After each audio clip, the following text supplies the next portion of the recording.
컬러링북 표지 만들기 수업하겠습니다.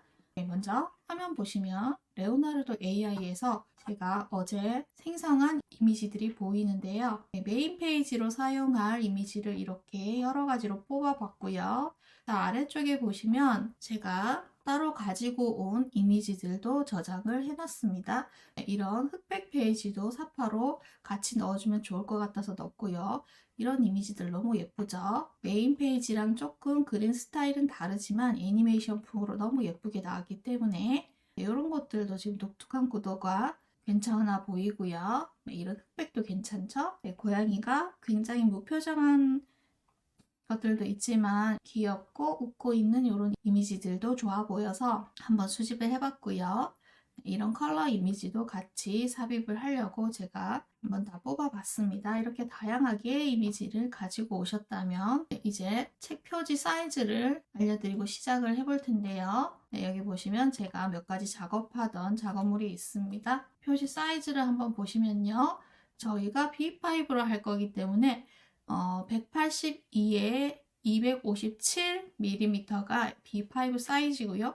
여기에다가 상하 좌우 재단선 6mm를 더해서 188mm 곱하기 263mm의 판형을 하나를 꺼내시면 되겠습니다. 판형을 꺼내실 때는 디자인 만들기 들어가시고요. 맞춤형 크기 눌러주세요. 그리고 밀리미터 설정해 주십니다. 저희는 188mm에 263이었죠. 263mm 해서 새 디자인 만들기 해서 여기서부터 디자인을 시작하시면 되겠습니다. 그리고 표지에 사용할 고양이 그림 가지고 오셔서 이미지를 배경으로 설정해 주시고 시작하시면 됩니다. 여기에서 파일에서 설정 들어가셔서 눈금자를 꺼내 주시는데요.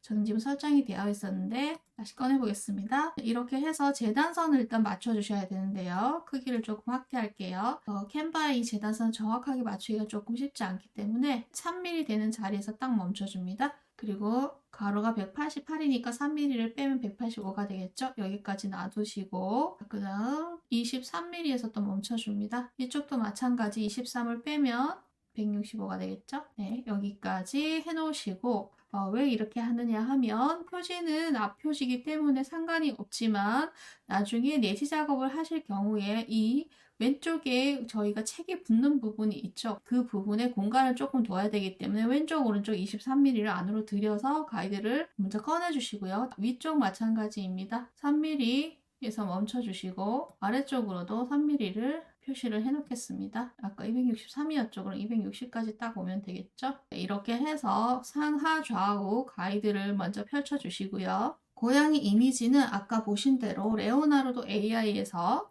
가지고 왔는데요. 이제 조금 표지가 선명하지 않으면 반려되는 경우가 있기 때문에 가능하면 이미지를 업스케일을 해주셔야 됩니다. 이미지 업스케일 눌러주시면 업스케일 되니까 이거 사용해서 업스케일 한번 해주시고 저장을 해주시고요.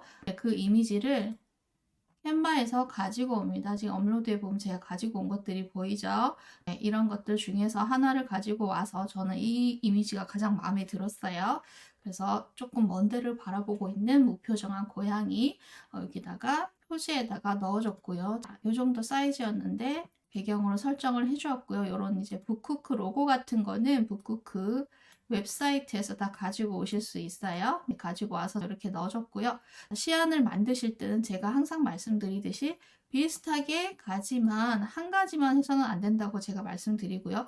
오늘 예시로 만들어서 보여드리는 것은 하나이지만 이제까지 제가 계속 보여드린 것들이 있죠. 반복적으로. 네, 이런 스타일도 있고 이런 것도 있다라고 여러 가지 보여드렸어요. 네, 이런 것들 중에서 한 2가지 정도는 작업을 해서 출력까지 해보시고 작업을 완료를 하시고 내지 작업을 들어가겠습니다. 이것은 어떻게 만든 것이냐? 표지는 아까 제가 이 메인 이미지는 레오나르도 AI에서 업로드를 해와서 여기에 집어넣었다고 말씀드렸고요. 여기에 배너를 하나씩 넣어줍니다. 배너 검색하시면 요소 안에 많은 배너들이 있는데요. 이 중에서 내가 마음에 드는 것으로 골라보시는데 이런 것들 많죠. 기본적으로 이런 큰 배너들 넣어주시고 플러스로 이렇게 이미지와 어울리는 컬러로 위대한 명언 쓰기 이런 문구를 넣어주실 때 요 옆으로 가늘게 되어 있는 배너들이 좋습니다. 아이콘 같은 것들도 가지고 와서 한번 넣어보시고 여기다가 저는 사파를 생성한 프롬프트를 함께 넣어줄 생각이어서 그런 내용들을 넣어줄 거고요. 칼라 사파 포함 이런 내용들도 좋습니다. 네, 개인의 용도에 맞게 넣어주시면 좋겠고요. 이런 것들도 예쁘죠? 이런 동그란 모양도 좋지만 이런 것도 한번 넣어보실 수 있겠어요. 제가 한번 보여드릴게요. 위치에 가셔서 동그란 거 삭제하시고 이렇게 플래그 형태로 된 것도 괜찮죠? 이런 식으로 배치를 해서 이런 아이콘들도 컬러를 조금씩 바꿔보시고 자세히 보시면 글자체를 제가 다 다르게 사용을 했어요. 내추럴 보디기고요. 여기는 어번던트 하비스트, 풍성한 수확이라는 글자체 사용했습니다. 그리고 여기는 나눔 고딕으로 되어 있고요. 제가 출력해보니까 너무 무난한 글자보다는 조금 스타일 있는 글씨가 좋아 보여서 이렇게 여러 가지로 디자인을 해봤고요. 앞표지를 이렇게 완성을 하셨다면 그 분위기에 맞춰서 뒷표지를 해보시는데요. 지금 이건 제가 연습했던 페이지고요. 마지막에 제가 이 정도로 이제 마무리를 하려고 하는데요. 앞 페이지에서 나왔던 이런 오렌지 색감들이 좀 좋아서 저는 여기다가 오렌지 색으로 뒷표지는 바탕색을 했고요.